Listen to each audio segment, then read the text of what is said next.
Sa number 10,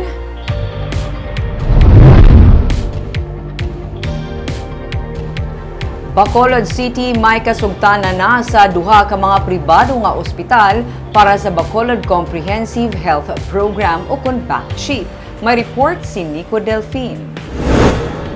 Ginpirmahan ni Mayor Albi Benitez ang Memorandum of Agreement upod sa pamunuan sa Metro Bacolod Hospital and Medical Center kag South Bacolod General Hospital para sa Bacolod City Comprehensive Health Program o kun BcCHP. Suno sa alkalde, mahimo nga wala na sa mga palaligba na mga indigent nga pasyente sa tion nga ginakinahanglan nila nga magpabulong sa duha ka mga private hospital. Sa karon may 10,000 ka mga nakarehistro sa BcCHP program sang syudad. The signing today is the first step on realizing the dream to be able to expand and to have a health program na tanan ng mga tao, tanan nga ba makulod nun, tanan nga wala ginakulbaan sa mga hospital bills. No, but nonetheless, the priority first is to make sure that access to medical service, access to medical attention is not a hard thing.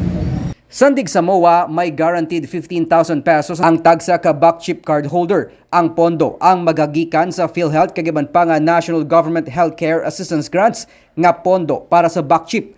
Dugang diri ang assistance to individuals in crisis funds halin sa Department of Social Welfare and Development.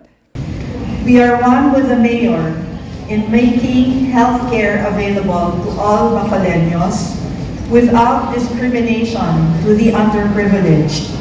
We are very grateful to this opportunity to be part of this program in serving the people of Bacolod.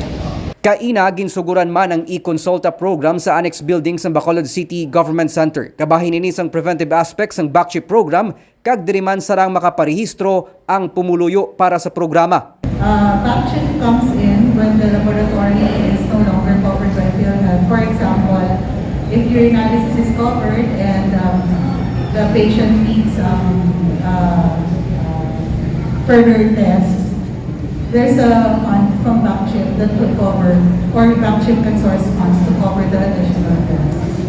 Ginatinguha naman karon sang syudad ang pagproseso sa mga BcCHP cards sa tuyo nga masuguran ng programa, ilabi ng pagbaton sa mga indigent patients sang duha ka mga partner hospital sa Oktubre 1. Nico Delfin para sa BcCHP Negros.